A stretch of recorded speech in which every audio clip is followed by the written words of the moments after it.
All right, welcome back. This is Kevin McCain with Kevin McCain Studios and Idaho Art Classes.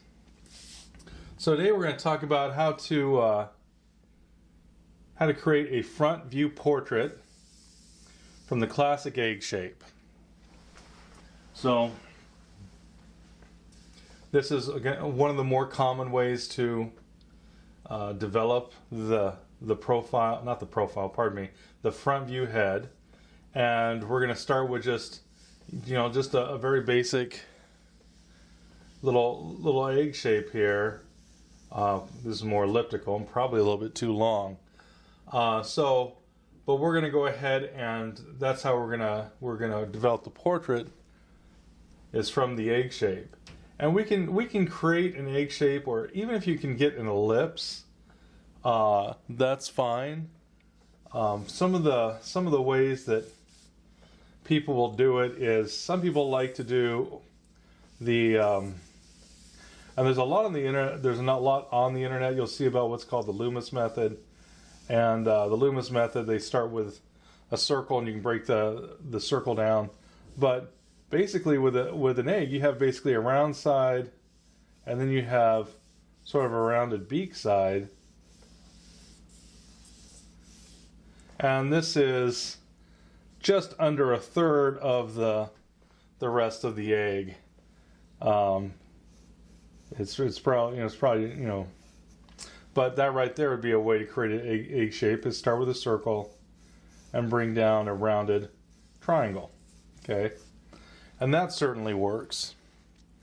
Or there's also the method that, again, I'm a left-handed person, and I'm drawing way to the right, so this is very hard to kind of pull anything out of this.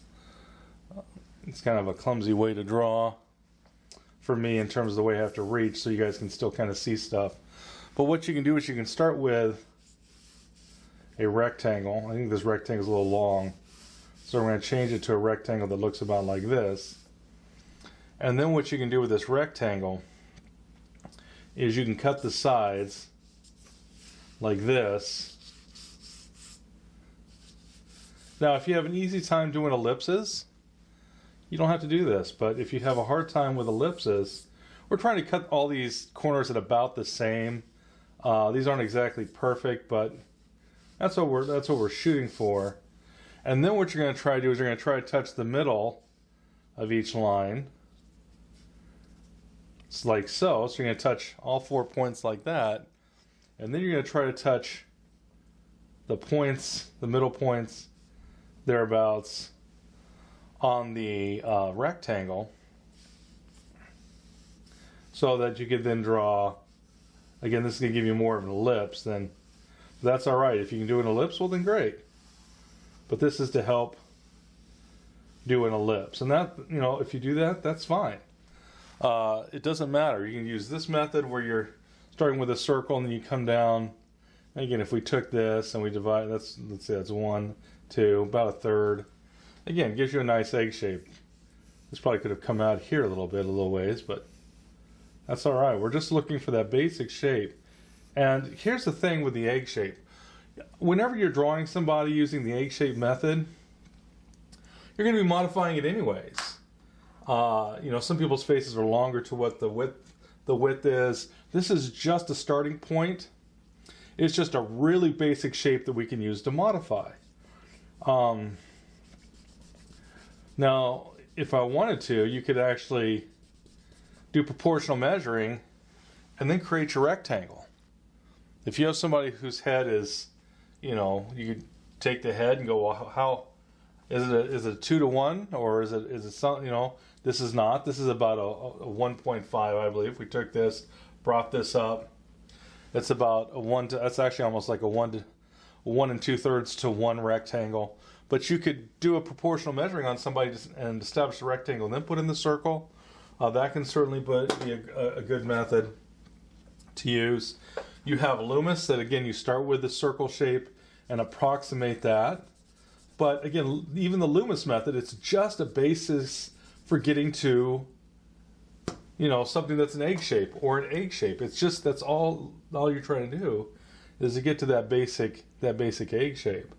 And again, even with Loomis, you're gonna stretch it and manipulate it to make it, because not all people's faces are the same. People's faces are unique. People's faces are a little different.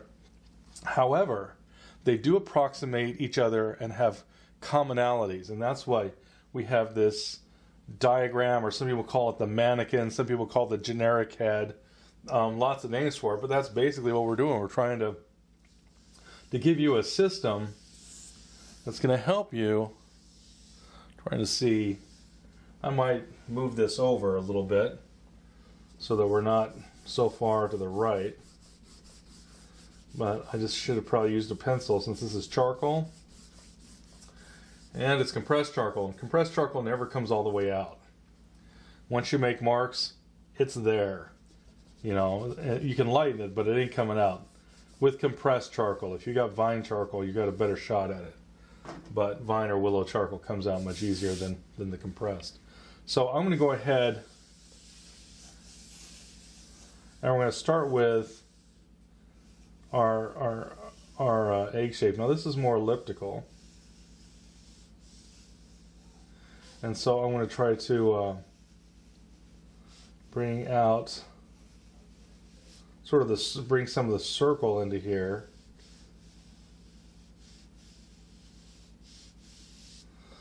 So my round side, and then if I want to, we could chop some of this to give this the sort of the rounded beak, you know. But again, I'm not that worried about it. I mean, you know, we don't want, not that we're trying to ignore it, but even if I started with just an ellipse, that's fine. It's just that at some point we're going to start thinking about, you know, the cranium that should be back here. But again, that's just, we're gonna end up modifying this anyway. So if I took, if I take this, if I took this and I go into this, that's like 1 and about a half. That's about as stretched as I want to make this. This will work fine. What we have to do at this point, though, is we're dealing with the front view, which means we have to deal with symmetry. And so for symmetry, we are going to definitely put this thing inside a rectangle, so I can find a center line. If I don't have a center line, good luck trying to get some symmetry in this. So you might say, well, wait a minute, why didn't you start with a rectangle? Because I personally, I trip over the rectangle. I find it easier to put the rectangle on after I've made my ellipse. This is closer to an ellipse than it is an egg, so we'll just cut, and that's fine. Again, does it have to be a perfect egg? No. By the time we get done with it, we're actually going to have it closer to an egg shape, but again, the closer that you have it to an egg shape, the less we have to modify through the chin and the jaw. But all right, so again, I'm going to go ahead and try to straighten this line out a little bit. Why not? I'm going to go ahead and I'm going to put in a center line. So I'm going to go corner to corner.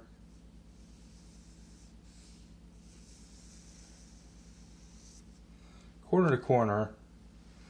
And that should be pretty close to the center. Now I could take my hand here and check to see if it is, or if I wanted a different way of doing it, I could get a piece of paper and measure it that way.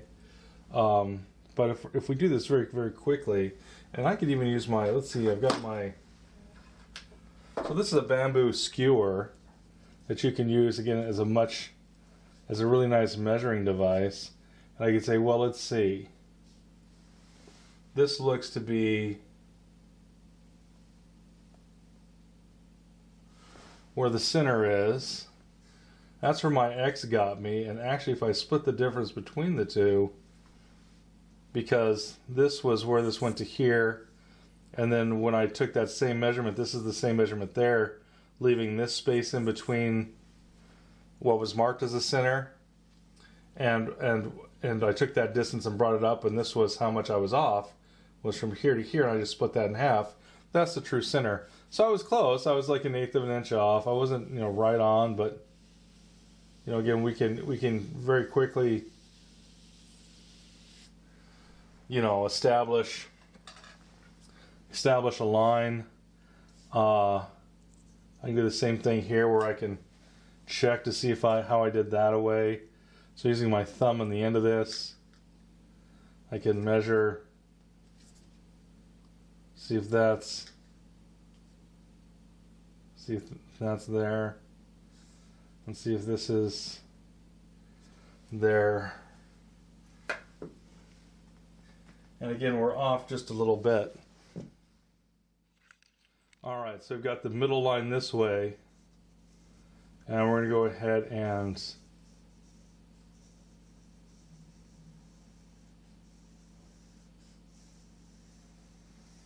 put in the center line. Now the center line we use with things that are symmetrical. This is a front view head. We're going to have to be dealing with symmetry. And that doesn't mean that you don't deal with symmetry in a 3/4 view or something like that. It's just that you deal with it a little differently because you have symmetry, but you have perspective affecting the symmetry, whereas this one is going to be truly symmetrical, right to left and top to bottom. Now, if I wanted to, and again, this isn't bad, I could continue to develop this by hand, but if I felt that I wanted more clarity, I could just straighten this up just a little bit with a triangle. Again, it wasn't bad the way it was, but if we need to, we can go ahead and straighten that up. Why wouldn't we? Now, we're going to use a method. So we split this in half. So this is supposed to be the top of the head, and this is the bottom where the chin will be. Okay, it also shows me how skittywampus my ellipse is. So that's all right. This is going to be changed in just a few minutes. We're going to do a method called half, half, and a half. Now again, for those that have been on, if you've been on YouTube, and there's been a lot of talk about the Riley methods and a lot of talk about the Loomis methods, they're using different landmarks, okay? So we're going to be using slightly different landmarks. Right here, the halfway point, this is the eye line. Okay, instead of using the brow line, which is going to be further up here, this is where the eyes will be. Now this can split through the bottom of the eyes to the middle of the eyes. It rarely hits the top, but it could be. So it's just the opening of the eye. We can then use, and this is halfway, so this is 1/2 here, and this is 1/2 here. Now, again, we're going to use something that I call half, half, and a half, just because it rolls off the tongue, better than 1/2, 1/4, and 1/8, even though that's what we're actually doing. We're going to take this half from here to the chin, and we're going to split that in half. Now, you could guesstimate it, but I'm going to go ahead and go from the corner here to the corner here using X marks the spot, or as we call it, armature of the rectangle, which means that you can use diagonals, and the diagonals of any rectangle will divide that rectangle in certain ways. So if this is even close to a straight line, now because I have a center line, I don't have to do the other part of the X. I could do the full X, but because of the fact I have a center line, where this diagonal meets that center line, that's the midpoint.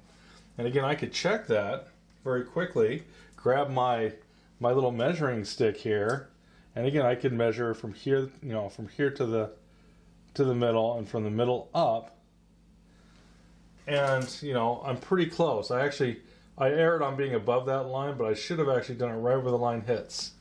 Okay, so I guessed that I was wrong when in fact it was pretty dang close. So, but that's what checking can do. But it's still, that was the difference. That's less than a 32nd of an inch, or maybe it's right at 32nd of an inch, but it's very minute. So again, this right here, we've now split from the eye to the chin, because this right down here is the chin, the bottom of the chin. This is where the chin will be, right? Okay, so that'll be the chin, and this right here will be the nose. Okay. So that right there is the nose line. So now what we're going to do is we're actually going to take this, and once again, using the diagonal. Now this might be close enough. Smaller segments of lines are easier to eyeball and divide. So, and even though my line isn't exactly perfect, if I go ahead and get something closer, like let's say we straighten this up. So we go ahead and straighten that up. This is what's cool about armature the rectangle. It really, you know, even if you're not perfect, it gets you in the ballpark. So whoops, I kind of missed. This isn't straight though, is it? Let's straighten this out. Like so. We can straighten that out like so to give us, you know, a better corner.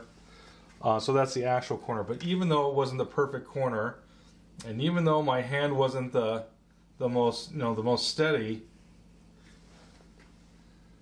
look how close I was before. So this is where I was before, right about there, and this is where the actual point is.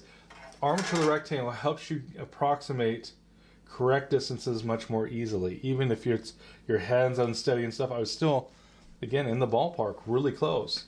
That's good news. What we got here is we've taken from the nose to the chin, and we split this in half again. So this is 1/2. Let's go ahead and put the line in.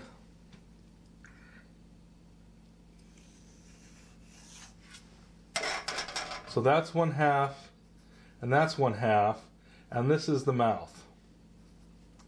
Now again, we keep splitting certain things in half. First we split the entire egg shape in half for the eye line.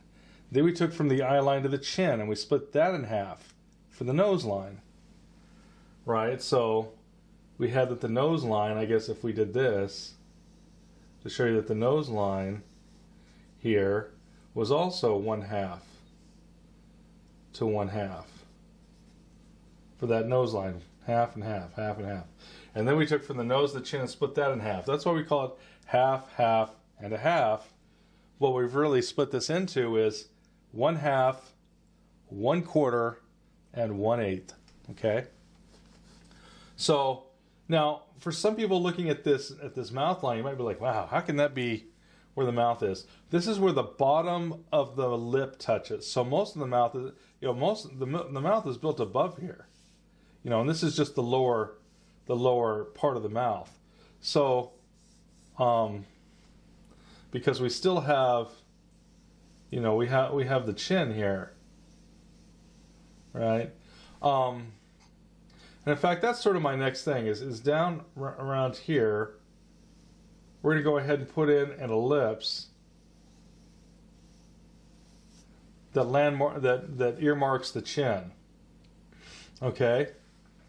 Now, so this is our beginning, and we would actually go in here to get rid of some of these angles here. Were just to mark across the midline to get us to where's the halfway point, where's the quarter point, where's the eighth point. So we can get rid of those. Those were just for measuring, okay? And this is what we got, 1/2, 1/4, 1/8.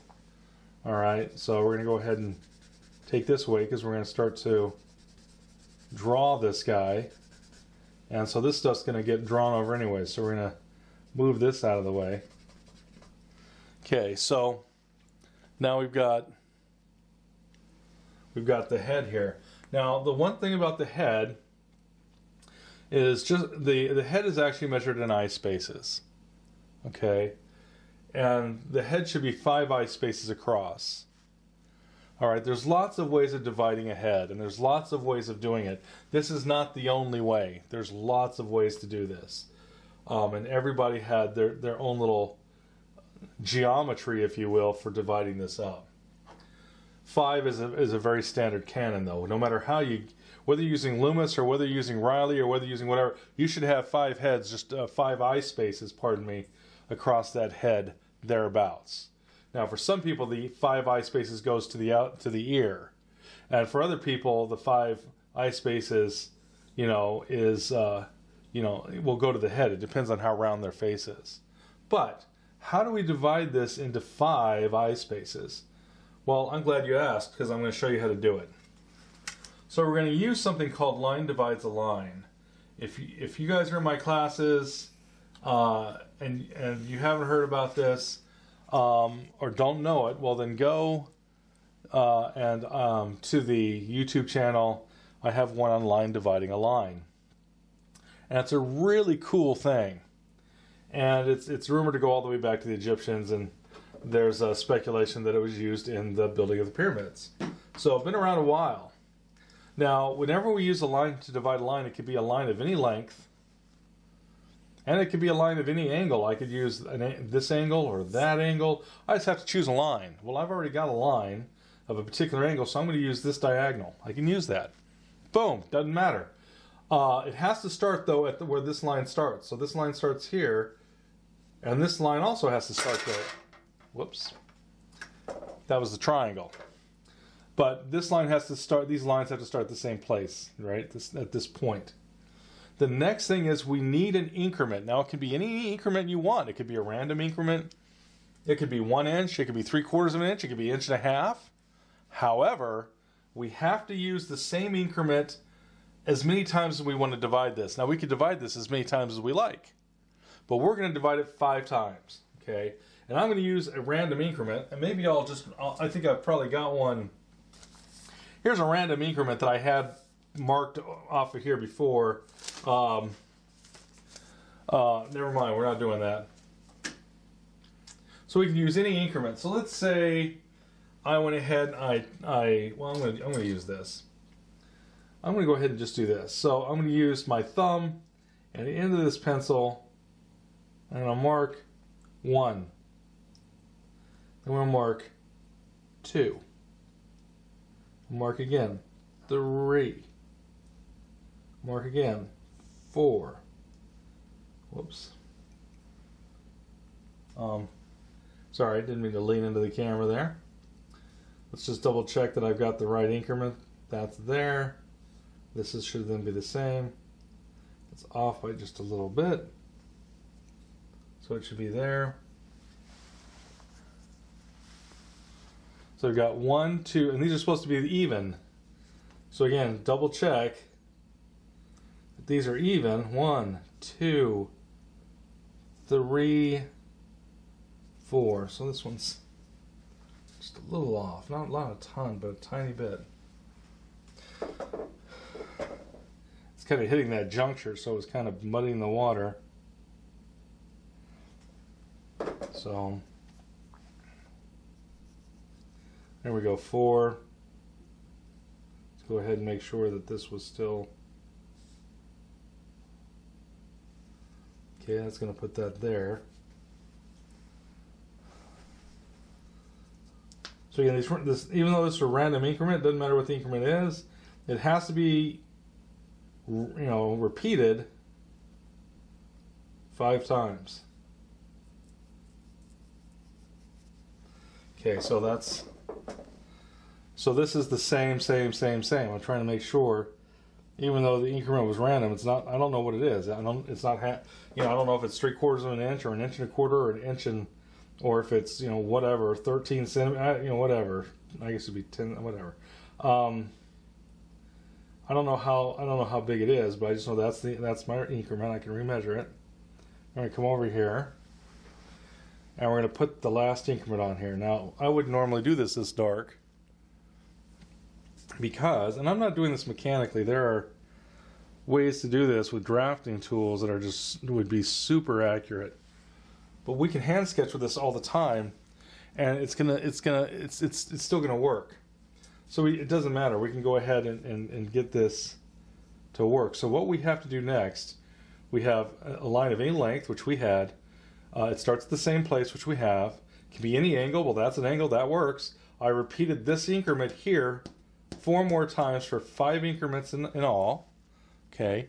And now the last part that we have to do to make this work is we have to take this increment, and we can go ahead and take that increment and we can bring it up and connect to the end of the line. Now I'm going to do this just so it's... Now I do this in hand sketching all the time, but just so it's really clear what I'm doing, I'm going to use this little guy, okay? So this is now Very important, because now this, I've made a triangle. I've connected this point to that.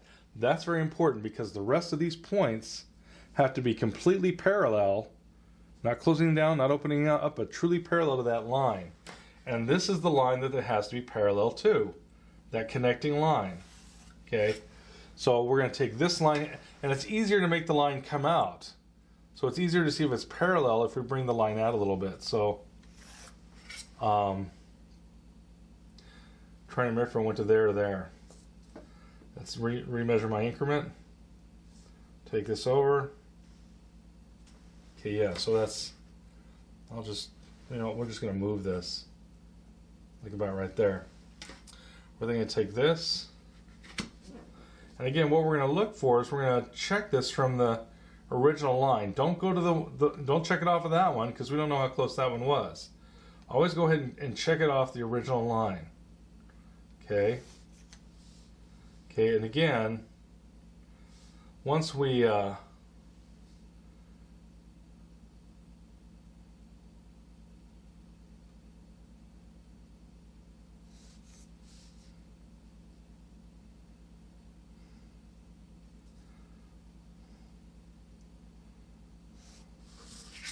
now, if all these lines are parallel to this previous line, these spaces, it should have divided this line up equally. So sometimes people are like, why would I even do all this? Well, because we have to divide this line equally. So we can take this line of any length, and as long as we have 5 equal increments, and then we connect that increment to here, and then parallel the lines up, it will hit the same place. And I could do that. If you look on the video that shows this, I take another increment that's like half. And by the time it connects, that changes that angle. And by the time you have all those match the angles, they're hitting the same places. So it's pretty cool. Now, if I was really worried about whether or not these are exact, again, I could go ahead and I can tell right now there's a symmetry issue here. So something's off a little bit, but they're pretty dang close. If I tell people, hey, do this, divide these into 5, have a good day, and let them twist in the wind, they will be working on this all day long, trying to get this to divide this into 5 equal spaces. Well, this is divided. And, I slowed this down for you, but when you get used to this is like a 5-minute thing, and boom, you're up, you're running, you're going. No big deal. Line divides a line. It's a classic method for working. And again, it goes all the way back. So I call my classes classical in nature. And that's because we're using ideas and concepts that can be traced back to the Italian Renaissance, and some, like this, go back even further. They go deep into antiquity. It's very deep in the race, you might say. It's something that's been around with us for a long, long time.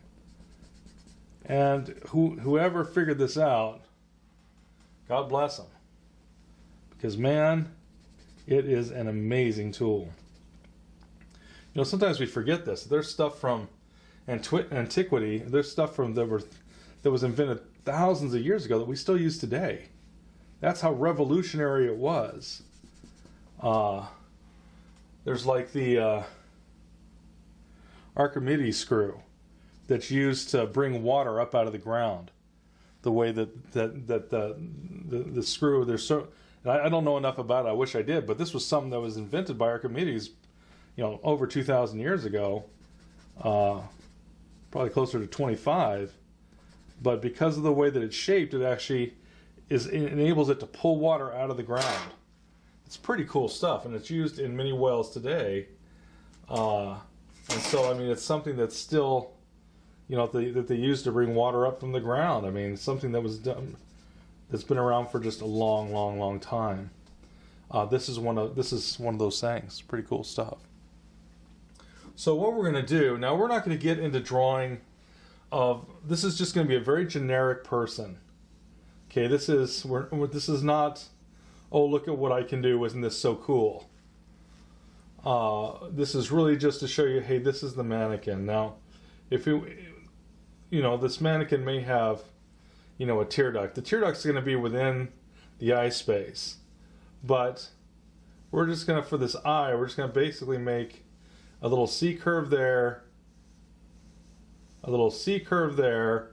I know this looks really almond, but again, we're not We're not worrying about the exact drawing of an eye. This is the symbol for an eye. This is not an eye. An eye is actually more complex than this, and we're going to get into that in other classes. But this right here is just a symbol for, yeah, this means an eye.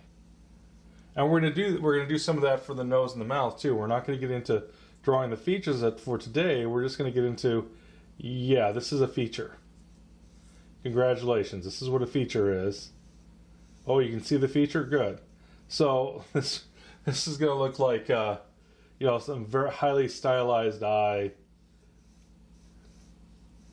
And so it's not going to be, exactly like an eye. In fact, this one is a little more closed than that one. And so, but anyway, so this right here represents our eye. But again, the whole head becomes very important when we're dealing with, well, the whole head is always important, but when we're dealing with the portrait, again, the eye spaces and the eye becomes very important, because we're gonna use the eye to measure everything else. Okay. Now again, this is just a very basic way, and there are much more intermediate and some very complex ways of dealing with the features of the face and dealing with even the proportions of the face. This is not that. This is just a real basic beginning way of easing your way into getting used to dealing with the portrait. Okay. So the first thing is to remember is that we have our 5 eye spaces. This is 1, this is 2, this is 3, 4, 5. And it's important to understand that the most important are these right here, these 3, called the 3 eye spaces. So you have this eye, and there should be a full eye space between the eyes, and then another eye. Okay, also referred to sometimes as the 3rd eye. Sometimes it's referred to as, the 3 or the Trinity, but not to be confused with, more. Anyways, but the idea is that these 3 spaces are the same, and for a full-grown adult, you're going to find that to be the case. If it's not, it's going to look strange, because we know what faces look like. The next part of this, so 2, 3, and 4 are always the same. 2, 3, yeah. The 3 eye spaces are always the same. And then if you have again, this can be a full eye space, but most people will kind of be somewhere between the 3/4 range is where you'll find a lot of them. 3/4 of this eye space. Now there are people that have again, the full on eye space. That's not and if they have a really round face, they're going to in some instances, not all instances, but that's just something to understand. So I'm going to, instead of using, if you use the whole thing, it starts to look like just it may seem like the person's got a bit of maybe too round, and so I'm going to go ahead and start with the 3/4. So the important thing is the 1 and 5 can vary, is all I'm trying to say. I'm saying it very clumsily, but the space of 1 and 5 can change. We're going to use 3/4 of it. Okay. The next thing we want to understand is that the nose, we're going to go ahead and place the nose and the lips very quickly. And again, this is just to ease people into that haven't done portraits, the idea of the fact that we're just going to put a little C in here. And this C, again, is a placeholder. It's not a finished, this is nothing like what a nose looks like. This is just a placeholder to say, yeah, that's a nose. And yes, we could get in here and we could put the septum in here and the underside of the ball, and we could develop this into a nose very quickly.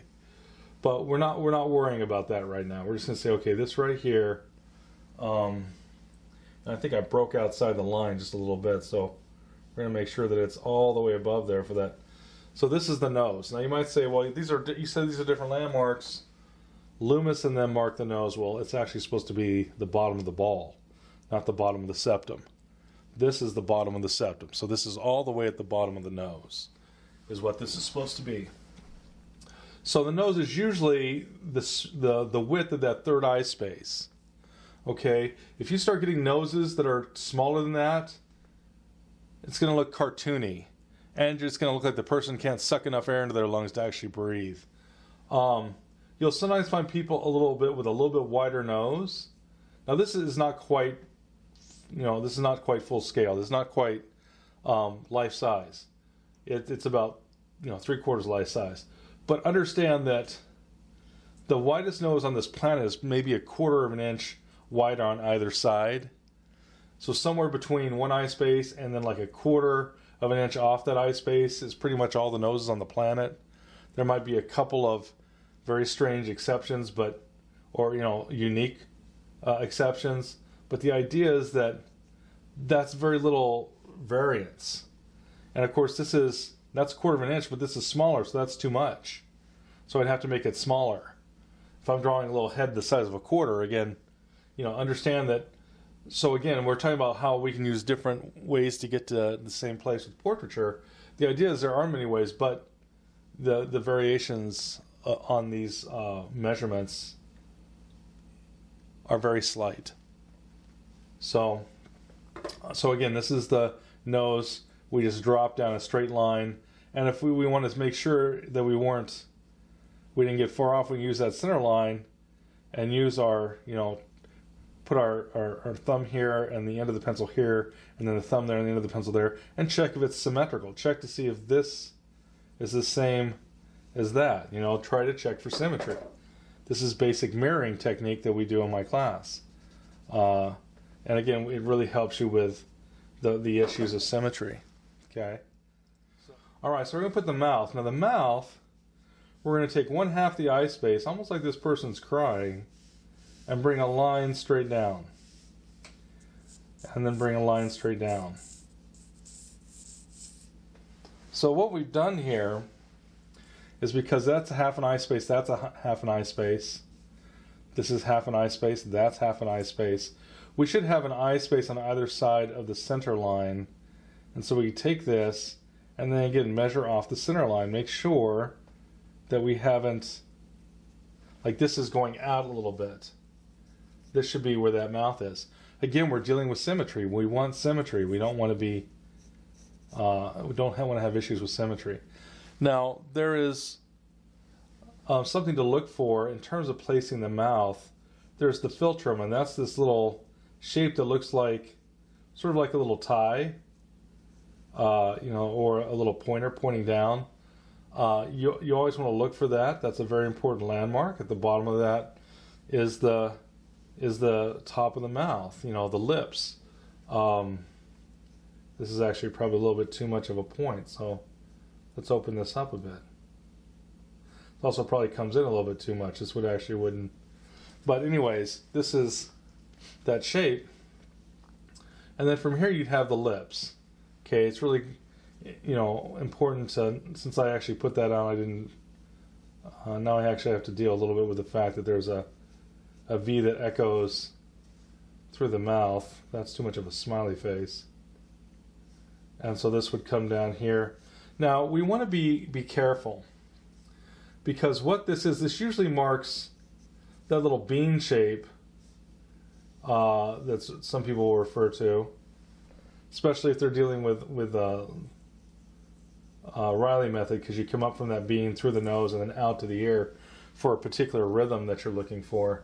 But this is the corner of the mouth where the muscle is, and so, or the corner of the mouth, we'll call it. The pigment of the mouth folds under before it hits there, so you're going to have this. Again, this is not when we're going to draw some great mouth. This is not what this is about. But this would actually have a little bit of this. Well, I guess here I'm breaking down the structure of a mouth. We'll do it more on a different video. But the idea is the pigment. And this is just open way too far. But anyways, the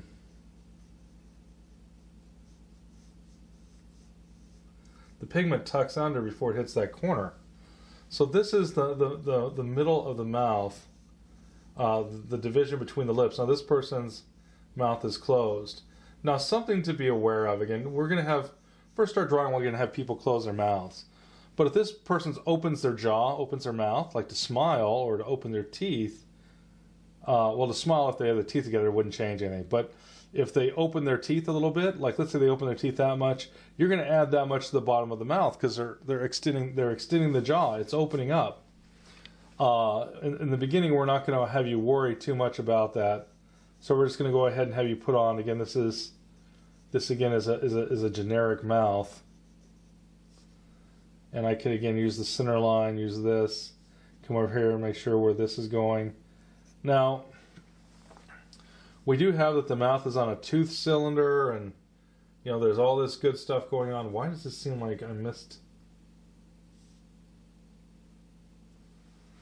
Okay, that's why.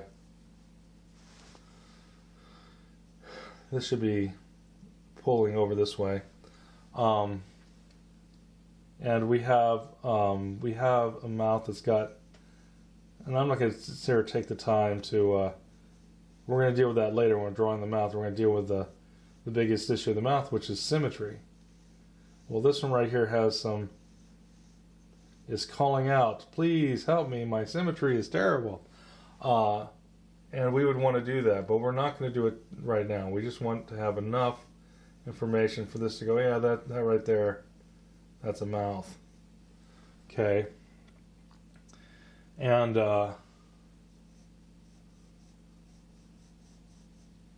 this is then the bottom of the mouth. Okay, we're not going to get way into this, but for those of you that have taken the class, now this is coming down and this is going over. So again, we've got an issue with the symmetry because these angles are not lining up. And again, that's the thing with the mouth. We have to, deal with the fact that it should be symmetrical. And there's some things that we can certainly do. And this again is not. This mouth needs some attention. And my OCD is kicking in. I keep saying we're not going to deal with it, and yet here I keep playing with this thing. So this is just supposed to be, again, a landmark. Part of this is the reason we leave landmarks is when we're dealing with the likeness of the portrait. If the features aren't in the right place, it'll never look like that person.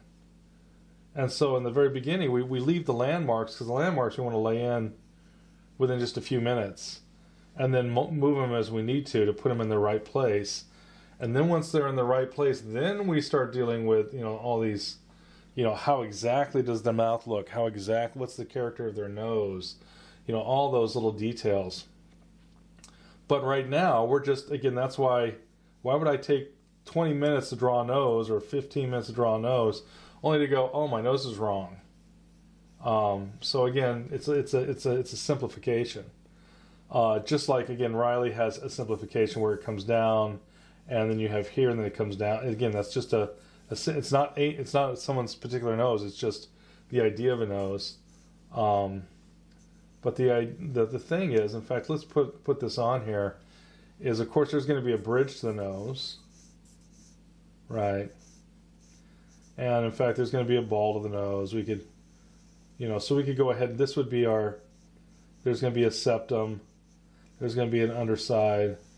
So again, that's a symbol for a nose. It's not any particular nose. It's just a symbol that says, yes, this thing actually has a nose. And then there's a ball for the outside because it's a cone. We could get into all that sort of stuff. And wouldn't that be fun? Or maybe not. But the idea is that's just, again, it's like, I don't want to say a caricature, it's a landmark. That's a better phrase for what we're talking about. So the next thing we're going to deal with is we're going to deal with the cheek. Now I told you that we're going to use about 3/4 of the eye space. I think I'm going to come out a little bit more, so it's almost 4/5 or something. I'm going to come out to here. Now we're going to put on the jaw. Now this is important to understand, is that the jaw, first off, is always at an angle, a slight angle. the widest part is the cheek. Now the cheek's widest part is usually going to be down here. You know, it's the widest part of the cheek, and so again, it's going to be down, you know, around sort of the halfway area, and before this starts to come in. Now, the other mistake that people do is they'll start breaking this for the jawline all the way up here. You can't do that. It has to clear the bottom of this mouth. It's got to clear this line. Otherwise, you've broken the jaw. So you have to bring it down and then bring it over. Okay? We're going to bring it over to here. Now, again, we have to deal with symmetry. So for what I'm going to do is I'm going to straighten this out for a second.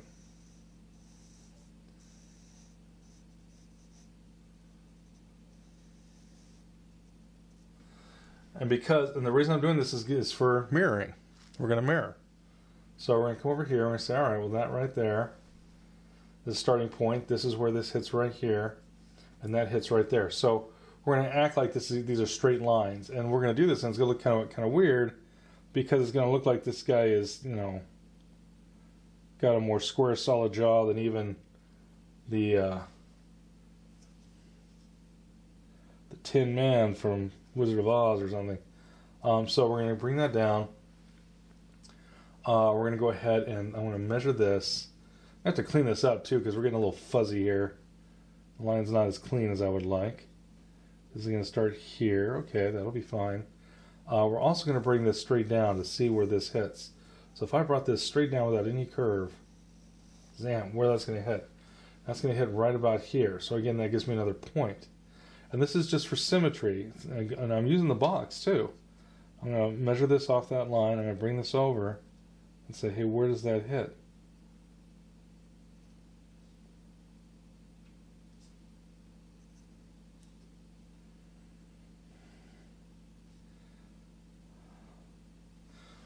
All right. Okay, so we're going to start off bringing this down till it hits that point. All right, and I'm going to see if this right here is the same point as that right there. Okay, so again, this is going to be really, really angular. A jaw that you could cut your elbow on if you're not careful. A jaw that even, you know, would make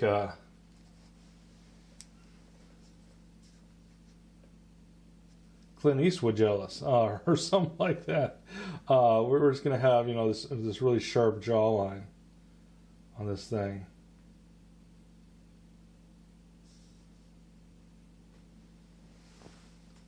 Okay, a little easier with my measuring stick. I'm going to double check this one too, because it seems like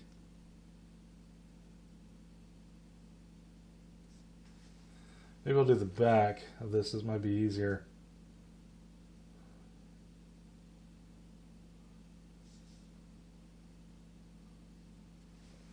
Gotcha. Okay. So yeah, it just seemed like this pushed out. Well, then this couldn't. It would be too straight. So we're gonna go ahead and. That's not that angle. And again, this would, if we check this, we're going to find out that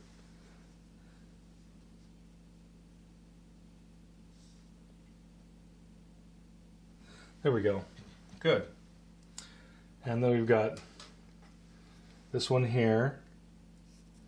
We'll go right there. So now we've got this horribly mechanical jaw. But it's in the same landmark, so we go, okay, good. Now what we're going to do is if now that we've got those landmarks, we can then just go, okay, we're going to go ahead and curve through there.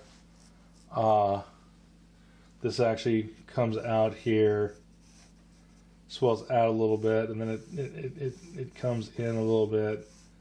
You know, again, now we can actually make this seam. In fact, I think this should push out just a little bit more through there.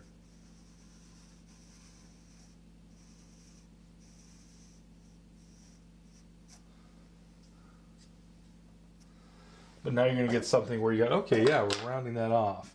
This is still pretty square for a jaw.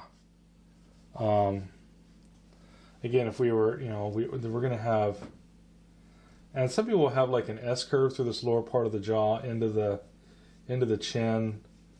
You know, look at that's part of a person's particular character. You know, look at what their head's doing. It's really good. So now we've got this lower jaw part, and again, this is why if I start off with an egg shape, you don't have to modify the jaw as much. When you start off with the ellipse, you got to modify the jaw a little bit more. But the important thing from here is we're going to go ahead and make sure that we still have, and this again is where this guy looks like a cone head.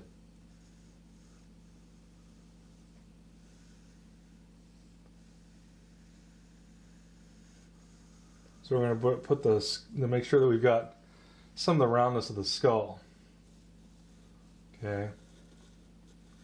So I'm just going to, you know, bring the skull in here.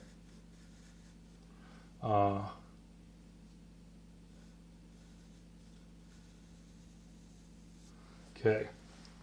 So I've got this right here is the skull through there. All right. So here's where we're going to go next. So we've got the nose. This is our little nose. Right.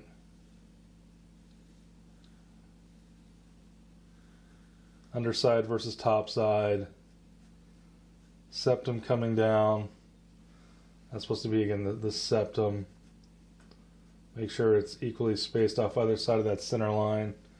Then you've got the ball of the nose here, which is going to come into the septum, and through the bottom part of this breaks through that bottom line. So there's little stuff like that. Again, we're going to talk about this more about drawing features, because this is some of the basic, you know, make sure you've got this idea happening. You've also got, of course, that the nose has a side to it, and again, all this stuff. We also would want these sides are actually a little bit, they would come up a little bit more. You know, I mean, we'd have to actually draw a nose at some point. This is the ball of the nose, but it has the side of the cone, because this is the flattened part of the cone. This is the sides of the cone going back. You got all this little nuance that's kind of, well, not kind of, it's very important. But we're actually going to describe the eye. Now, we're going to put on the ocular cavity. If we come halfway down through the nose, you can actually start to look for and describe the ocular cavity. We can also take half this eye, bring this over here for about where, again, the ocular cavity is going to stop. Again, it gives us a landmark to look for, you know. Okay. This is gonna, again, this is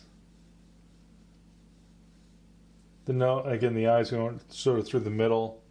The nasal bone quits just above the top of the eye normally, and will open up into this sort of little keystone shape we call the glabella.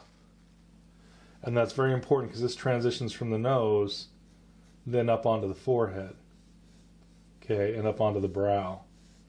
Okay, so what we're trying to describe right now is, in fact, the brow. And the brow actually starts here. The eyebrow actually goes up on top of the ocular cavity. So it's a little bit above, a tiny bit of the brow. And I like, so a wonderful artist teaching online by the name of Jeff Watts. And I hope it's okay to say that name in the video. But he's just a really great instructor. And he talks about this like a great illustrator, great painter. Just fabulous. If you want to see someone that really knows their stuff, he's someone to check out. As good as anyone out there right now that I know of. So, but anyways, he talks about, you know, looking for the sunglasses, if you will. And there we go. We've got the sunglasses. Again, I took the half of the eye space, brought this over. This is about where the you know, you have the end of the eye, but the ocular cavity continues on. And so we want to mark that. And then you're going to come up over the glasses, and then there's like a little curve down through here as this comes through the brow. This is where the eyebrows are going to be. So we wanted to mark that. This is where the eyebrows, and then you kind of come out here for the cheek. This then over here is the temple bone and stuff like this. But you know, some people will actually go in there and they'll bring this through to again mark the cheek or what have you. It's a very important part of the human head. So again, we still have, you know, we have these eyes. This is, you know, an eye space on either side of the center line or the middle of the eye coming down, right? We then want to put on the ears. Now again, we're not drawing perfect ears here. We're going to just draw a little C curve, okay? We're going to make that C curve a little flattened because it's supposed to be an ear in perspective. If you make them too big, it's going to look, you know, like, you know, it's just it's just going to look like, you know, the ear is too big. You're going to have just really large ears. You don't want that. So again, we're going to put a little C here. And the important thing is that you have, you know, this part of the head. Again, this is the temple. This is the side of the head, and this is the back of the head. This is important that, now this is the back of the skull back here. If you shave somebody's head, you know, you'll be able to see sort of where this comes up and where the ear is, and then behind the ear you'd see just a little bit of the back side of that head. And that's a little bit because the face is narrower and it widens a little bit as it goes towards the back. So that's why you'll see that. And so that's important that we have some of that. And again, we put it, now some people will say, all right, well the brow, some people will say, well, the ear is between the eye line and the nose, and it is. However, normally this is around the corner because of perspective. Unless we're seeing this in the exact right angle, this will lift a little bit. And some people's ears can be almost just below the eyebrow line, so that's quite a difference. So rarely do you see people's ears that stop right at the eye. Usually it's in the eye area.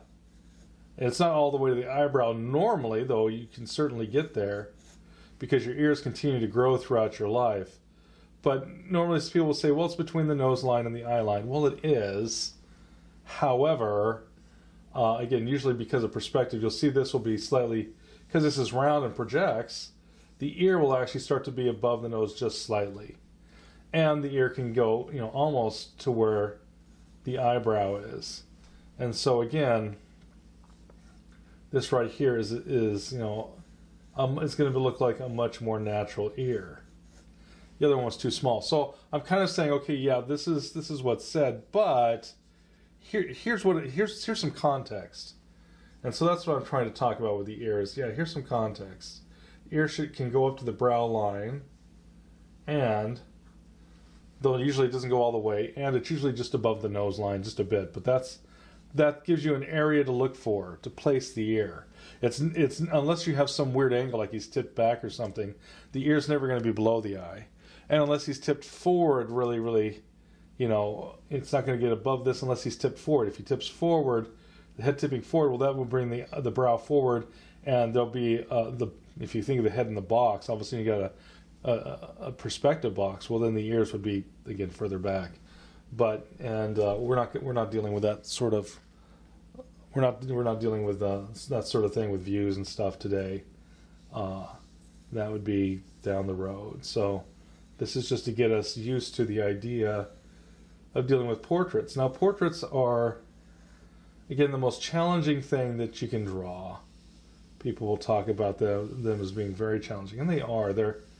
You got to be careful, because if we've seen so many faces, you know, we've been looking at faces since we, you know, opened up our eyes and, you know, as infants and saw the face of a parent or something looking down at us, and people around us and all that sort of stuff, and friends and companions and students and, you know, whatever, just people around us, schoolmates, you know, whatever. So as we've grown up, we've seen just all kinds of faces over and over and over again. So we have an intuitive sense. Intuitive sense to me means you've had experience, and from that experience, you have an intuition, meaning someone go, look at your drawing and go, there's something wrong with the face, but they can't tell you why. Well, that's because they're going off what they've seen, but they don't understand why it looks like that to them. They don't understand, well, it looks this way because A, B, C, or D. That's what the artist does. The artist says, well, I've drawn a few thousand heads, and I'm looking at the head, and it looks like you had a problem here, or here, or here. And that's why you go and you take classes from somebody who has some experience so they can give you that insight. And so that's what I'm, for those who take classes from me, that's what I'm here for. And I like telling people, I like helping people understand how to improve their drawing. Because when I was when first started drawing many years back, and we won't talk about how many, it was a while back.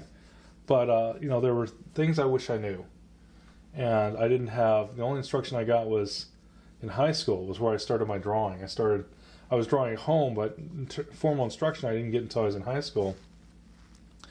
And even by then, it seemed like I was kind of a little behind the curve. I wish I'd had, some private art lessons and some different things like that. I think it would have really strengthened my ability to deal with certain things in art that.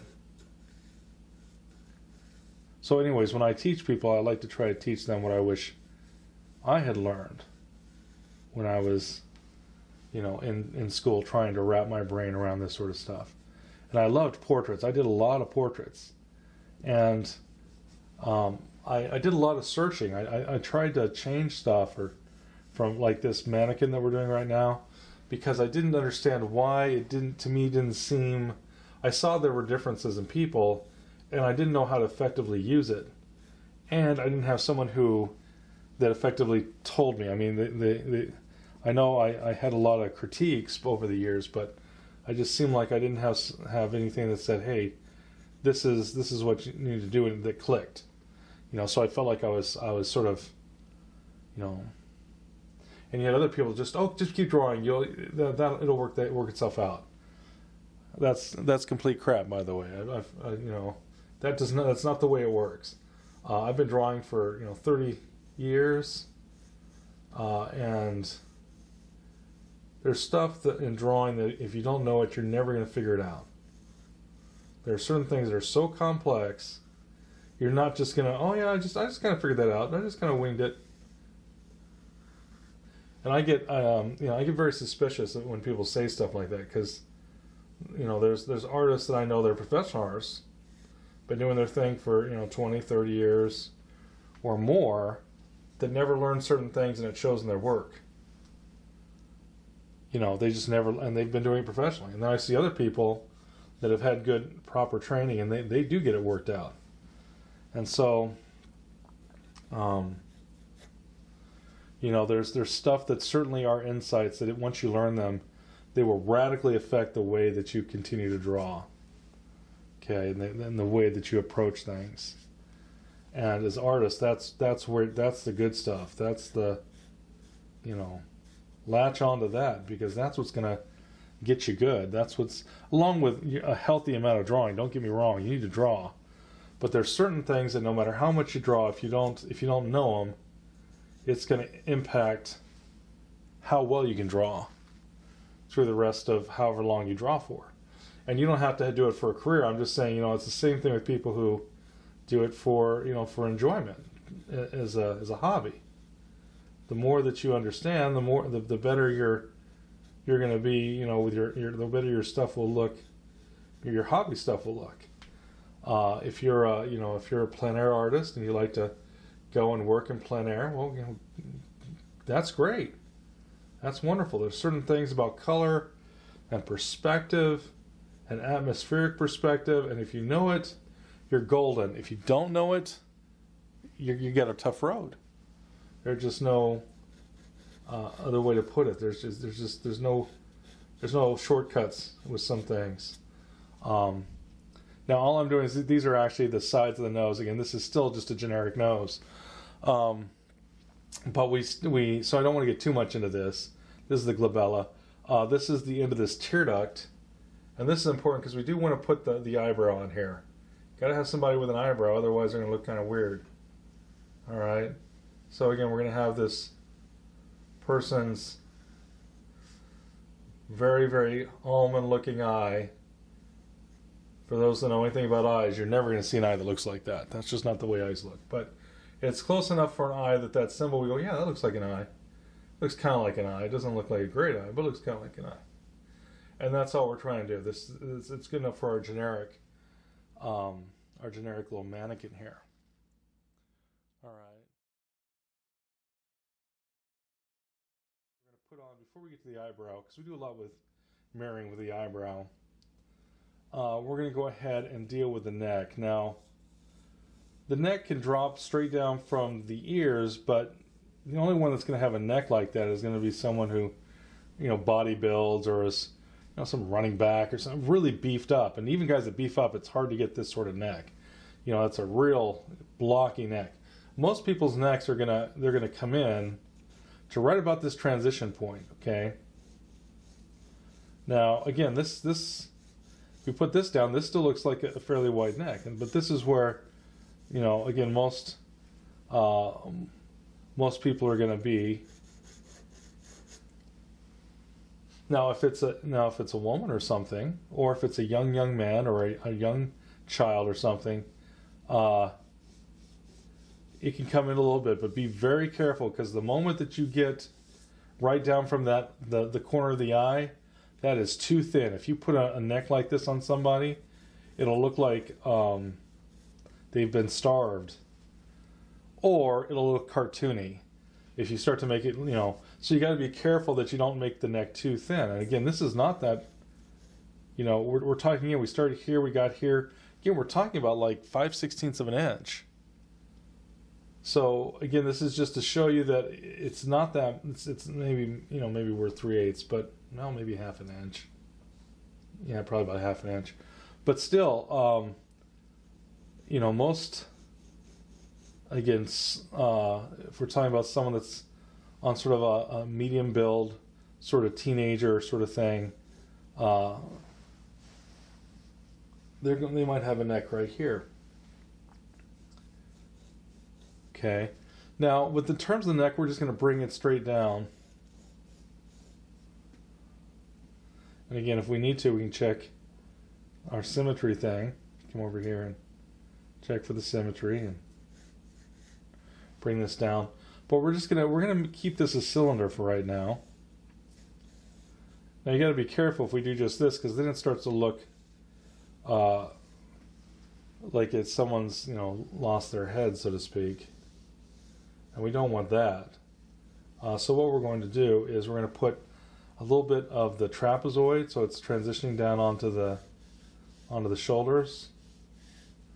So we're going to put a little bit of this indication of the trapezoid muscle. I'm bringing these lines, you might be seeing me doing this, I'm bringing lines straight across. That's totally for symmetry. That's to keep it much more symmetrical, so that this trapezius muscle is starting in the same place. And again, so we give this person some shoulders, so it doesn't look like this person has been decapitated. That's not a look we want. Okay. So we'll just keep that nice and cylindrical, and then we'll bring it down to the shoulders, and then once we hit in the shoulders, you can erase the cylinder. What we're avoiding is you don't want like the tree necks. Okay, you don't want that for a neck. You also don't want, sometimes you'll see necks that get sort of skinnier as they come down like a triangle. You don't want that neck. Now, if this is for an actual living, breathing person. Now, if I'm doing some sort of, alien off of some, far off planet or whatever, well, we're dealing with that, would be a different anatomy sort of thing. But for a person, we want to avoid that. So you got to be careful. This doesn't again start to look like the tree once again. The neck actually comes down, and then it curves, and then there's comes down into that trapezius. It's not just a little little cartoon curve like that or something. So we want to put a neck on this person. We've put a neck down here. A lot of times you can actually take the trapezius muscle through, and we'll actually usually it'll cross the bottom of the chin. If it doesn't, you might check to see if your neck's not too long. Okay, that's something we want to look for. Now this right here, I just put in there as part of the tear duct. Remember, the part of the tear duct is in the eye space. It's the whole eye. So the tear duct, and then of course the eye. Now it doesn't include the little folds or skin folds around the eye. This doesn't include that. But I want you to understand that we got the tear duct. I've lost my little. I had it a little bit more trapezoidal. And I've kind of changed. Unfortunately, these eyes no longer are the same. This is looking a little bit too sweepy, but eye. So, and we're not going to get too much again into the. That's for another class. Is when we're going to get into, the cheekbones, and we get into the tooth cylinder and some of the, some of the different shapes, the frontal part of the forehead. But even right now, I think we'll just go ahead and I could take this distance here and then come up and go, well, that's usually about where the hairline is. And what I did was I was coming from the top of the, this is the nose line, but this is the ball of the nose, the top of the ball of the nose, and that's about where, and then this is the brow. This kind of not where the top of the eyebrow is, but where it dips down and kind of runs along to the other eyebrow. There's a little dip. That's the eyebrow. And so you take from the bottom of the ball of the nose to that brow, and you can raise it up, and that's about where the hairline is. So, anyways, that's just all I did was I took from here to again the bottom of the nose right there, and brought that back up. So we don't have to worry about that a ton. You could also just guesstimate it. You could just say, well, here's the top of the, this is, if we took the sort of the circle that's going to come down almost to the top of this, we're going to find out. Anyways, well, you can just guesstimate it. But I like, now if you did the full nose line, well, that might be fine if this person's in their 40s and he's losing his hair a little bit. But again, it's going to be somewhere there. So even if I took from the brow line to the nose line, brought that up, and it was here, I'm going to say, well, I can bring it down a little bit. Again, we have these are just landmarks that, again, certain people are going to have a lower hairline, especially if they're younger. Other people will have a higher hairline, depending on, how old they are and, about, where they're from and ethnicity, and these different things can all be factors that are going to change slightly some of these different landmarks, and we want to be aware of those if we're going to try to do a portrait of the person. Now, again, we're going to start with the fact that the eyebrow, I could even do this. I was doing a little bit of an angle to say, hey, it starts in front of the tear duct, but you could also bring it straight up. But it's in front of the tear duct, is where you're going to have the start of the eyebrow. So even if we came up here and brought it straight up, which, you might want to do in case you're dealing with symmetry, but usually I'll get an angle, and again, you can do this, where this angle meets on the center line, and as long as this is the tear duct, and you come to an angle to the center line, tear duct hits the same point, as long as they're equal distance off the center line, which these should be, these angles should then be the same. So you could then say, all right, well, if that triangle hits this little eyeglass line, that would be the start of the eyebrow. So we could do that. Or you could say, well, instead of angles, I'm just going to do this. The eyebrow is going to start, if this comes around and this is 1/2 eye space, I said that's the half eye space, and that's about there, and this is 1/2 eye space. The eyebrow doesn't come all the way down here, it stops up here. But you could use that to go, that looks about right. Again, this is where the ocular cavity stops, and we came in just a bit. No big thing. So again, we say, all right, well, this is where the eyebrow starts, and this is where the eyebrow stops. And then I can do the symmetry part. Now, the other thing we need to do is we're gonna again, just like we did with the jaw, we're gonna kind of keep this straight, and then we're gonna round it out to help with the symmetry. All right. So again, with this is our center line right here. And again, we could say, all right, well, let's make sure that this is equal distance to there where that one starts, which that should start right about there. And then we say, all right, well then we're going to measure from here, because that's where I'm going to say this eyebrow ends. Eyebrow's going to end right about there. Maybe it'll come over here. But we'll make that decision a little later. We're going to start at the same place, and then if we're going to extend it, we're going to extend them both. So we're going to first off go, okay, well this over here should be about where that one ends. And again, if I wanted to double check, take my measuring stick,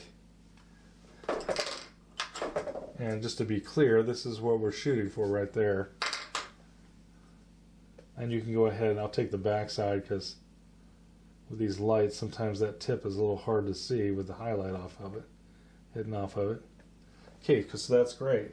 Now what I'm going to do is, you know, usually people say, well, this is 2/3 this direction, and then it arcs and it comes over. And that's fine. You want to be careful that you don't have, you know, eyebrows that are too raised. You start to get the evil eyebrow look. So you want to be careful of that. The eyebrow is built on the ocular cavity, which is fairly round. It's a soft rounding. And so what I'm going to do is I'm going to start off, and again, we're going to start off with a very, very straight eyebrow. So straight angle this way, and it comes to here, and then we're going to come down, and it's going to go to there. Now this looks, again, it's just very, very generic. Probably looks like they need to go, you know, get their eyebrow done a little bit. But this is going to be one that we can very easily mimic, and then we can trim it or play with it. So again, it's going to help us with symmetry. So we already said, hey, look. Now I kind of started this at an angle. So again, if this starts at the same place as that, we can bring this down, and again use a center line that hits the center right about there. So this starts over here.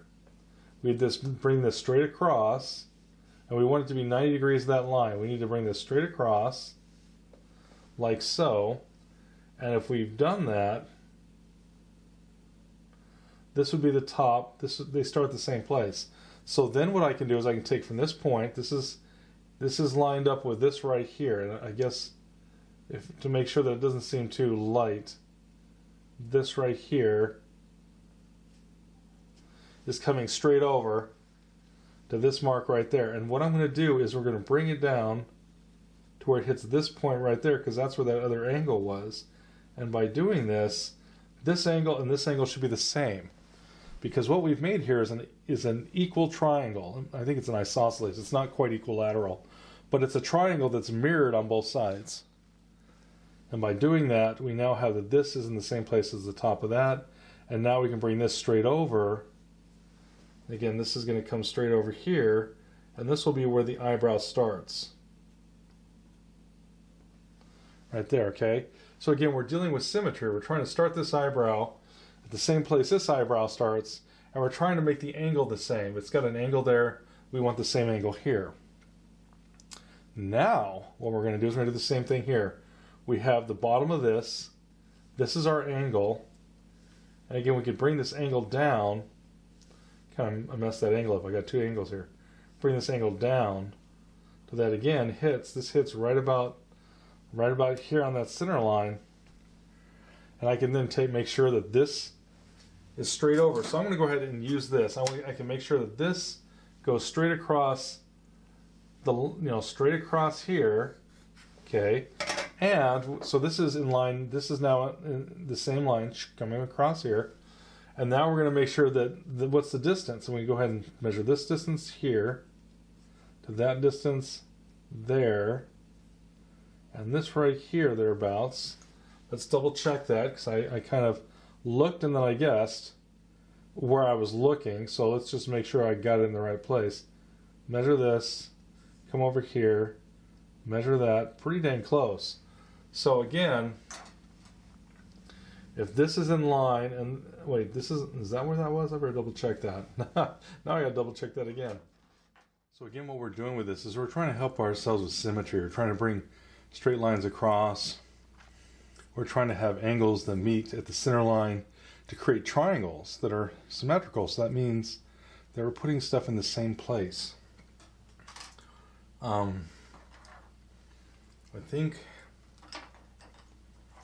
we brought this down to here, so that then we would then bring that over to there. because this is supposed to be in line that way, which it is. This is then supposed to be, you know, the point where this eyebrow is, and I think we said yes, it absolutely is. Okay, so what this is going to give us is this will start to give us, this is the bottom of that line. We can then take the top of this line, bring it over here, and again we're trying to get where this, we're trying to get this eyebrow going to be in the same place. That's the whole point of this thing. And then you say, well, where does it end? Well, the eyebrow ends over here. Now this is called working right and to right and left of the center line. You know, on the right and left of the center line. You work right and left of the center line to deal with symmetry, and that's what we're doing here. We're looking for places and ending points and bringing them across. And then we're also measuring to say, well, where's that thing ending? And we go over here and go, well, that should be, you know, right about, well, that's right about in the right place. So, you know, that's where that thing should be ending. And then if we want to say, well, if this is the bottom of this guy and this is where he's ending, and this is the angle, what's the angle? This, we can take this angle up. So this is from here going up. And then if this is the same place, we can take that angle up. Some people call this rocking a center line, but all you're doing is you're using that center line to check for symmetry. So again, this would come down. This angle would come down to it's there. So we're getting the same basic angles. That's the whole point of all this. We can take this, again, and bring this up. Again, this is just for the symmetry part of this. And it doesn't have to be, you know, you wouldn't do this very dark. And you can do it by hand. A lot of times I do this by hand. I'm sitting there throwing in the little triangle, but you can do it all by hand. And now, pardon me. Now we can bring this, pardon me, bring this up, like so. And then we'd say, all right, well then this also, you know, again, we could come from here and take this angle down to the center line, bring this angle through that point up. And so we could go ahead and start to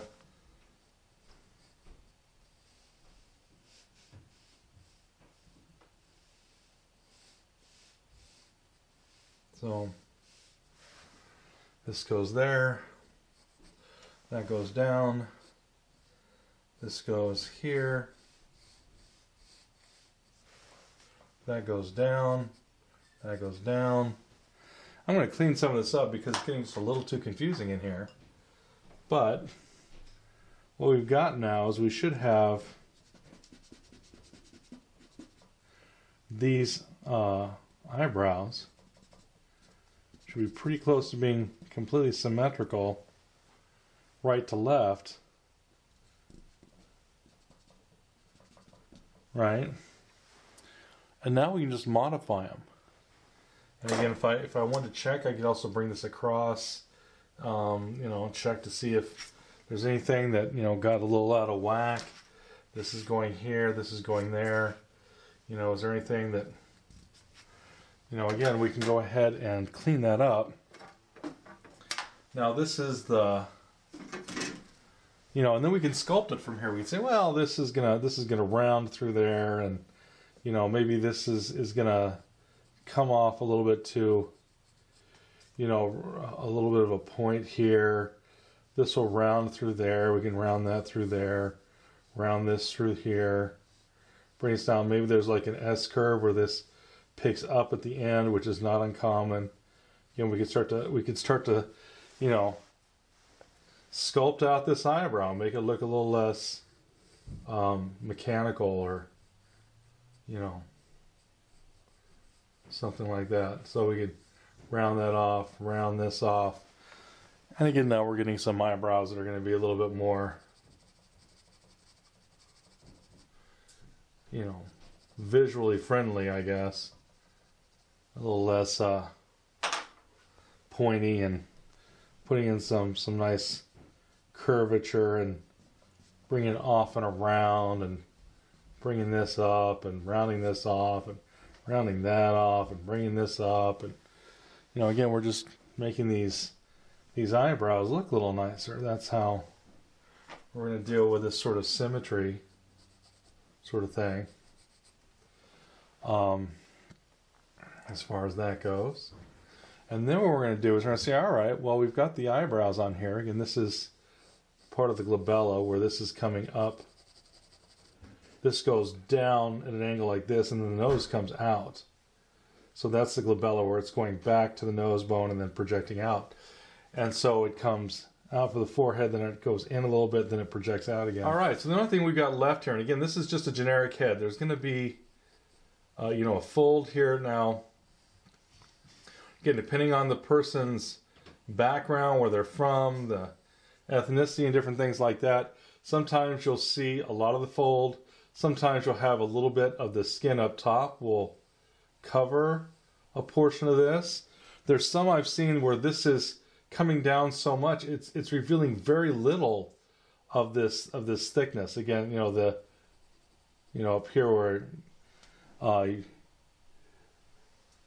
you know, this thickness here of the skin that's you know, wrapping around the eyeball a little bit. Now there's a lower lid down here, but you want to make sure that you don't make it too dark, because if you do, it's going to look like this person hasn't slept in 5 weeks. And so again, there's going to be an upper lid, a lower lid. Lower lid you always want much softer. The upper lid can get much darker. Now the upper lid is also, this brow is a, you know, you have an ocular cavity, it goes in, and the brow projects out, and it casts shadow down onto this. You know, this is usually in shadow with the eye coming from this direction. There's a little bit of here that will catch a little bit of light as that rounds up onto where the eyebrow is. But this is in shadow, whereas this usually is receiving light. This little shelf hits the top of the cheekbone and reflects back in there. And that's why this lid down here is always lighter. And this one back here can be darker because this is back in shadow. This really catches some, this can be very deep and dark. Whereas this over here has to be much lighter. Again, otherwise, looks like our person hasn't slept in 3 weeks, and we don't normally want that. We have the temple bone that's going to come up onto here. That's going to describe the front of the forehead versus the side of the head. We can come over here, and again, we can put, you know, this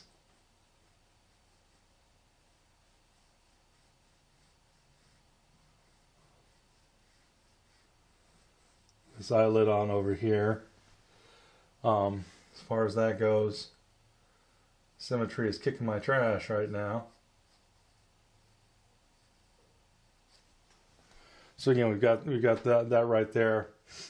Pardon me. We then would have the lower lid. As far as this goes, a little bit of the lower lid, a little bit of the lower lid. Sometimes you gotta be careful of this, you know, if you make these cheeks too sharp, it'll look, you know, like you could cut yourself on them. So, but sometimes depending on the person, sometimes you have really prominent cheekbones, and you'll start to be able to see a little bit of that cheekbone coming in from there as far as that goes. Of course, you know, sometimes you'll have this what is called the smile line, you know, that you'll start to see some of that. You know, this is, again, the mannequin, but this is still stuff that will appear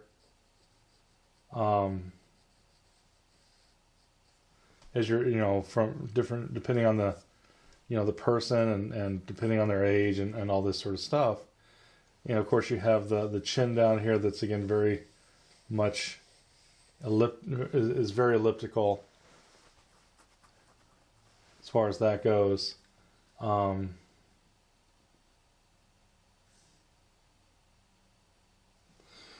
now we're going to put the hair on. This is the last thing. So we'll go ahead. there's sort of, sometimes you'll see an angle like this. This is the frontal part of the forehead. This is still the, you know, the front, but it's now it's angling back, and then this is, you know, part of the temple bone that starts to show the difference between the side of the head and the front of the head. And this would go down and around. And in fact, pardon me, the side of the face comes like about like this, and then will come down onto the chin to describe, you know, the fact that, you know, this is the front, this is the side, you know, and as it comes around here and goes into the mandible, usually you have, or pardon me, the jowl, not the mandible, the jowl. Sometimes you'll get a line like this, and again, this is to show, you know, even the cheek has the side of the cheek that then goes into the temporal bone, you know, and you can start to deal with the fact that, well, this is the side of the head through here.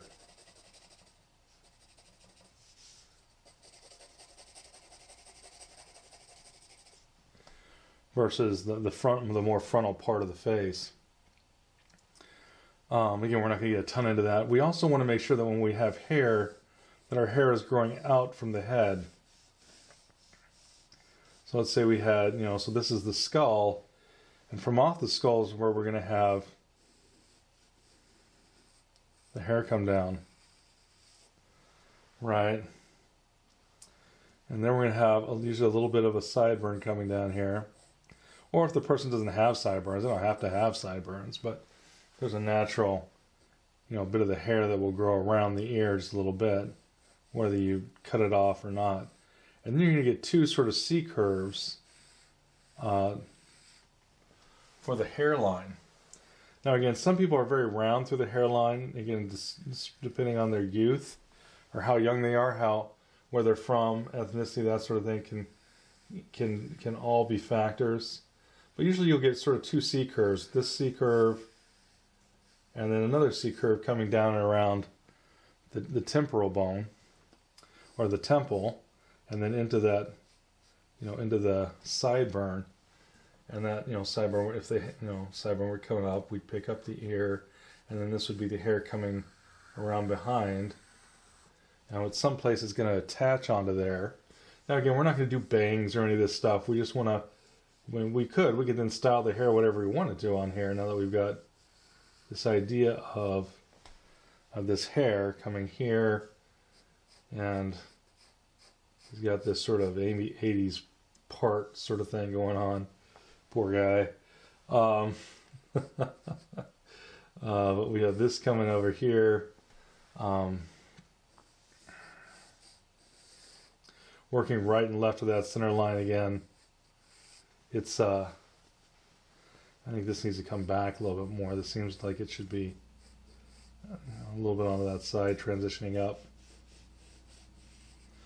Now, some people will have a bit of a widow's peak. Other people will not. But this is where the hair is growing from. We're trying to, again, establish that hairline. Okay. So if they've got bangs, well, then it's going to be growing, you know, up and then coming down. So, you know, I don't know if this person has, you know, whatever bangs coming down like so or what have you, but it's going to be growing again from this hairline. So it's good to understand a little bit as to why, at least as to why the hair is looking the way it looks. You know, this would be, you know, the bangs coming down and over and around, growing out, you know, out from out of the head. And I don't know, maybe we've got some bangs coming down here. Again, this guy probably needs to go find a stylist or something, but still, going to be growing from that spot and coming down. And some might be growing further back and coming down. There's a point at which the bangs only, you know, will hang down here so far until they start, you know, falling down the head this way. So, you know, take a look at that person's hair to see what their, you know, you might have this hair that's growing this way, and then when it gets to a certain point, well, then it might start to meander down into the into the bangs once it gets enough so gravity can take a toll, so to speak. I don't know, maybe there's a bang right there or something. But again, we can put hair on this person. Is all that matters. We can go ahead and make this hair kind of come down.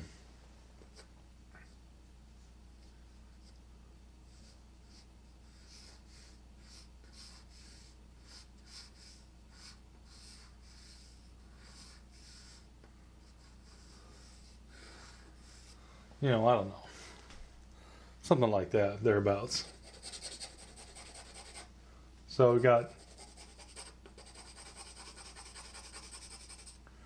got the hair happening here.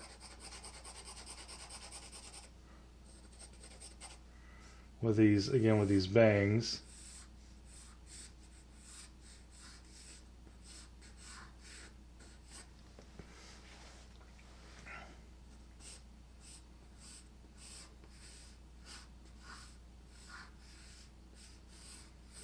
Something like that.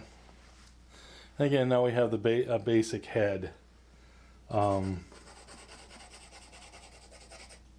far as this goes. Now again, we could get into here where we go, all right, well,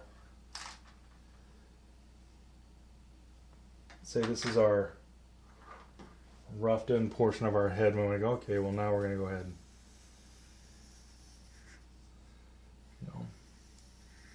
darken the lines that matter or what have you. We could come back in here and usually you're going to see the eyes before you see anything else, and so you could make the eyes more distinct and all that good stuff. And we're not going to worry about a pupil or anything like that for now, but we could start to go ahead, and I think you get the picture. Put that eyebrow on there, coming around. As far as that goes, a lot of this stuff through the nose is actually going to be quite. A lot of the stuff through the nose here is going to be quite soft. So we could come over here and I'll start to take out the center line, clean this up a little bit, clean this up a little bit, clean that up a little bit. Again, we can start to make this. This was just structure lines to help us with symmetry. This was just structure lines to help us with this or that or the other, and we can go. All right, well, here's our nose. And again, we're not going to get into nostrils right now. We're not going to get into too much stuff. We could go, there's our little septum or what have you, and so that's the nose, and then this is going to come in a little bit onto the sides, the side of the nose through there. The nose then actually comes into here. This actually needs to probably round through there a little bit more. That's a little too rough, so we're going to bring that back, pull that back out. As far as that goes, whatever. We would then, we could start to turn this into a person. This is again back in shadow, all this sort of stuff. Things are in light. This would be in shadow down here, right? This would be in the side of the head. So this would be, we start to, make it. Probably not want to make it look like it's a 5 o'clock shadow, which it looks like a makeshift beard on him. So, we could go ahead and try to soften that a little bit, because again, that still looks like a strangely overly groomed beard. Now it just looks like his face is dirty, so we'd want to, if we were really dealing with value, we'd want to take some time and really get into that.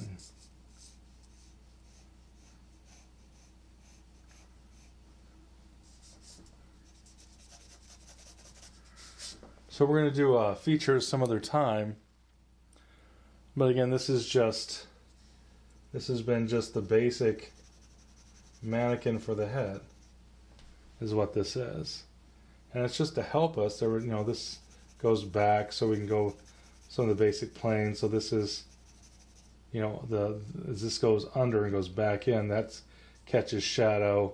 A lot of times there's a little bit of a shadow casting from the nose a little bit down over here, right? You know, if this is the neck is again going to have a cast shadow on it. If it was coming from this direction, we'd have a cast shadow, and then catch a little bit of light, and then this side would be in shadow, right? So we could certainly, you know, deal with that. If this was, you know, again, the lit side, we could, you know, again, maybe we'd see cast out from the nose, a little bit of the cheek showing through, this all in shadow. Right, so we could start to, you know, this would be in deep shadow, recessed back into deep shadow. This would be recessed back into deep shadow. You know, again, because it's back under the eye visor, the brow. This is going back and a little bit into shadow. The bridge of the nose would be coming back, would be coming out into light. So this is two different planes going back and down. It gets darker, and then this gets lighter, and then this would be having, if this is hair, this would be casting a shadow onto there, and this would also be casting sort of a shadow onto there. And you could say, all right, and this would be again in shadow over here. This eye would be going up. This would be in slight shadow. This would be in deep shadow. Maybe there's a little bit of the light getting into the eye, just a little bit in a couple places. This would be, you know, so this is just a basic face, but this is what the planes would normally do. This would come out for the muzzle. The muzzle is round, so it's going to have a light side and a shadow side. So this comes under. This is also going to be, you know, let's kind of think of it like a sphere under here. Though this can be darker a lot of times because the cast shadow from the nose merges onto this. This would be coming across the mouth, so there might be a place where the mouth is. It wraps, the shadow wraps the mouth a little bit. This would then be into shadow over here. The top of the mouth goes in a bit. You know, just basic planes. This might be catching a slight halftone, that muscle, and this over here would all be shadow back there. You know, now we're dealing with, and again, this is just very basic. We would really need to push this to really start to have, you know, a real feeling of depth and all this sort of stuff. But, you know, we could start to, you know, do that.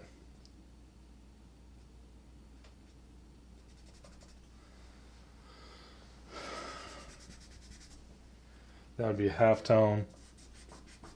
That would go up in. So again, a little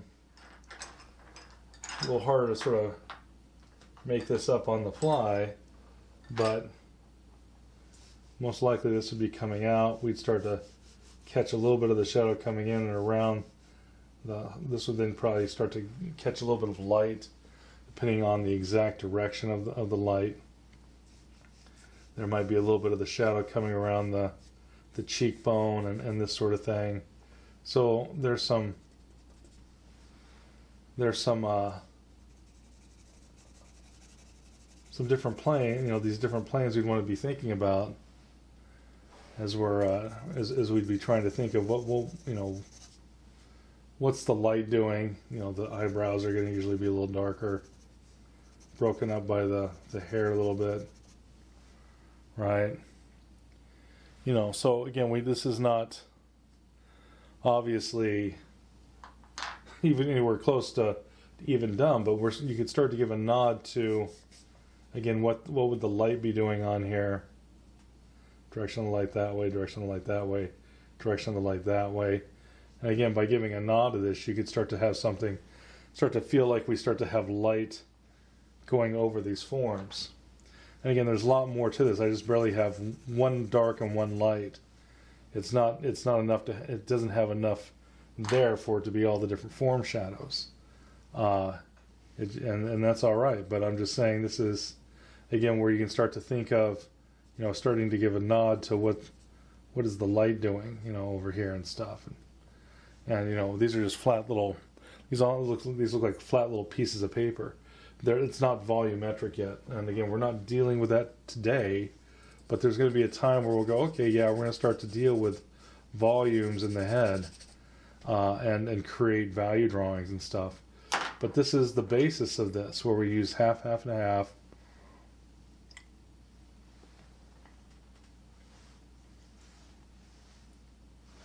We use half, half, and a half. First, halfway between the head and the chin is the eye line. Halfway between the eye line and the chin is the nose line. Halfway between the nose and the chin is the bottom of the mouth line. We divided these into 5 eye spaces. Remember that these 3 eye spaces have to be the same. These 2 on the sides can vary a little bit. Remember that the ear is between the nose and the eyebrow.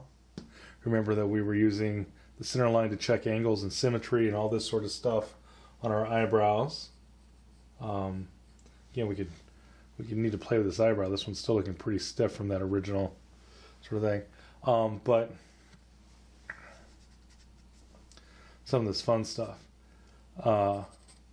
So again, next time we're going to go over just some real quick stuff about features. And again, this is just generic. This does not look like anybody. It's not supposed to. What this is this can look like a person, but it's not anyone specific. It's just a generic mannequin. When we're drawing someone specific, well, then we'd start looking at, well, let's see, what's the shape of the eyes? And where is the eye line? Does it go through the middle of the eye, the bottom of the eye, the top of the eye? What is the nose? Is the nose pointy? Is it round? Is it flat? Does it project? Is it wide? Is it small? All these different things are going to be something that's going to give something likeness, much more specific to someone, that we're trying to draw, as opposed to just, sort of this all-purpose, this person that really doesn't look like really anybody. It's just a generic head. But remember, we start with the egg shape, divide it in half, half again, half again. Don't make your necks, this is coming in a little bit, so we got a little bit of that snow cone neck. So we wanted to make it straight so it's more cylindrical, so I'd have to come in here and again make that a little straighter, stuff like that. If we do that, we can then build features on this and draw people and get something that looks like a person. And that's the whole point of this, to get started with actually drawing people. This is just drawing the generic head. For those in my class, you don't have to do the tone. For those not in my class, understand that this tone is far from, this is just to throw some value on here. It would have light tones and middle values and dark tones and core shadows and all kinds of good stuff that I'm just not going to take the time to put on this particular drawing. We will do some on other drawings where we're going to deal with some of that sort of fun stuff as far as that goes. So, yet here I'm still playing on this because it's just so much fun. Why wouldn't it be? But on some other ones, we're actually going to deal with, okay, how do we put form shadows on a head? How do we deal with drawing from the like the plaster cast or something? So this is just, again, a really, really simple, the most basic of all sort of thing with portraits. Give it a shot, though. When you first start portraits, a lot of times sometimes they don't even look human. They might look, very abstract. Sometimes they'll look like, very primitive art or some sort of, it doesn't even hardly look like a naturalistic person at all. But give yourself a break. After you do this, 4 to 6 times, take an hour or 2 and draw somebody. You'll be surprised how your people will suddenly, you'll get sort of the basic proportion, because that's usually where we miss it up. And then suddenly you'll start to go, oh yeah, that starts to look like a person. Look at that one. That's cool. Because again, it's not as hard as it first seems. We just want to start to use this method. The method works, and if we use the method, it'll open us up to a much larger world, and we can start to deal with, start to take this and make it much more sophisticated, and almost in your drawing actual people that look, that actually look like what we're trying to draw, as opposed to just, again, a very, very generic sort of a person. We don't want everything to look, sort of generic. We want it to have character, and we're going to work on that. So you guys take care, be more creative. Again, this is the generic mannequin of the head, and we're going to do some where we're actually going to start drawing people. So get out there, be more creative, and enjoy yourselves.